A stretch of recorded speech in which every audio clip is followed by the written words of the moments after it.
Juggle 2020 here, and today we're here to talk about Delusions and Gnosis.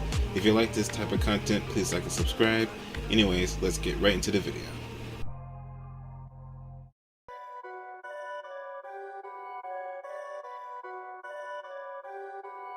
So in my Hack the Characters in Genshin Impact video, I've already gone over the power source for all of these things, along with the hacks that they provide, and I'm not going to mention them here in this video. In this video, we're here to talk about the multipliers that Delusions and Gnosis give people. I feel like this is important because I've gone over Delusions before, but I've never gone over Gnosis, so I thought it'd be a good idea to go over both at the same time, so that way we can compare them as well. And on top of that, mention some lore. There are several ways we can use to determine how powerful a delusion is. In my Deluge vs Tartag video, I concluded that delusions buff people around 5 to 10 times what a vision offers. On the wiki, it says that a delusion is far more powerful. It does not give a specific number. So far more powerful could be hundreds of times more powerful. And if we apply this to Tartag, then that means Tartag got hundreds of times more powerful upon activating his delusion, which would invalidate the results of the first 2 rounds. But also keep this in mind: if Tartag got hundreds of times more powerful, not only would he be able to defeat Deluge pretty soundly, he'd be also able to soundly defeat Geo Traveler, which is who he lost to. And it doesn't make sense to me that Tartag got hundreds of times more powerful and still lost to a slightly stronger Traveler. However, this may only apply to Tartag and people at least 2 slots above where Tartag is in terms of number in the Fatui Harbingers. This is because delusions are known to backfire, so quality is actually considered when talking about delusions. And the higher the rank in the Fatui Harbingers, the better the quality of the delusion. The Sarisa wouldn't want their strongest warrior to fail in battle because their delusion was just made improperly, right? Tartag's nickname, Child. Do you think that the other Fatui Harbingers really take him seriously by giving him that name? The knave's name translates to servant. She has a better nickname than Child. In fact, she has several. The only thing that he's good at in their eyes is combat.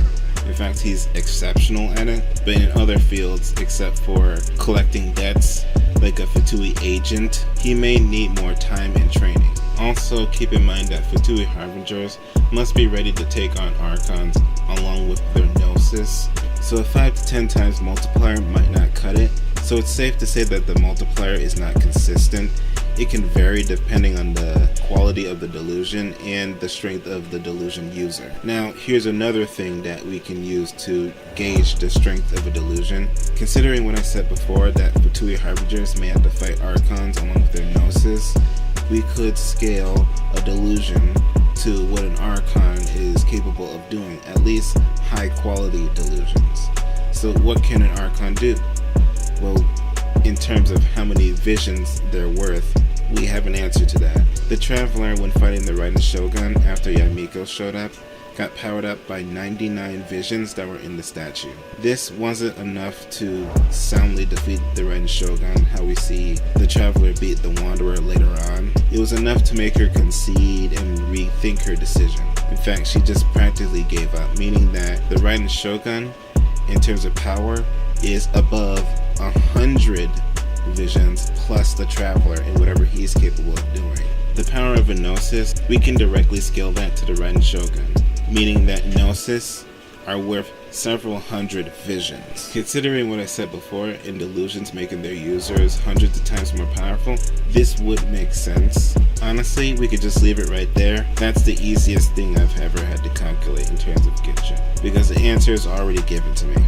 Now, delusions, they do have a downside to this massive amount of power, and that is it drains the vitality of the user and slowly kills them. As we see later on that Tartag is able to overcome this downside, it's still a massive issue that delusion users face. I could talk about erosion and how it affects Gnosis users, but I'm not going to do that in this video. I want to have a specific video dedicated to just erosion and how bad that actually is, because that is a whole separate topic that we need to talk about.